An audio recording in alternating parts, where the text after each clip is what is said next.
Okay, so this is the shape you've got here. That's what's given to you in the diagram.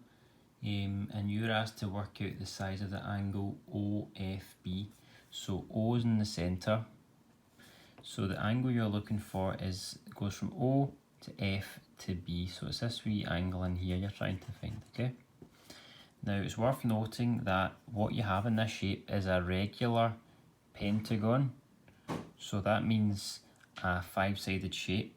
And because it's regular, that means the lengths of the sides are all the same and the angles inside it are all the same. So let me just draw the pentagon separately just to the side just now.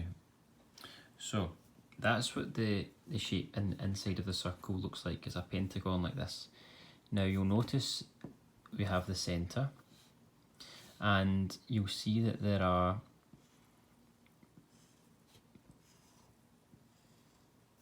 if I draw the lines in like that, which are present on the diagram, you'll see we have 1, 2, 3, 4, 5 identical triangles. Now the reason we know they're identical is because it tells you it's a regular pentagon.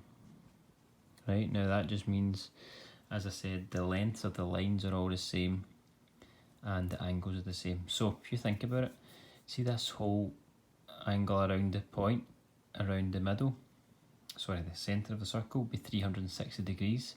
So if you have 1, 2, 3, 4, 5 parts, you're going to need to do 360 divided by 5, and that gets you 72 degrees.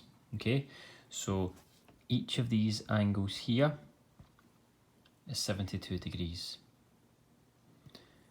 Okay, so that means if I were to go back to my triangle here, look at this first triangle that's been created. That angle in there is 72. Okay. Right, now what you notice now is that that lies in a straight line. Right, so sorry, I've kind of covered that up a wee bit, but if that's 72 and this lies in a straight line, you know there's 180 degrees in a straight line. And 180 minus 72 is going to get us 108. So that means that this angle in here is 108. Okay, so now just looking at this triangle, it's an isosceles triangle. The reason we know it's isosceles is because it's made up of these lengths here, which are both radius or radii. So if that's 108, we know there's 180 degrees in a triangle in total. So you're going to need to do 180 minus that 108, which gets you 72. So this angle and this angle here add up to 72, and we know they're the same size. So to work out what one of them is, we divide it by 2, which is 36 degrees, and that's your final answer.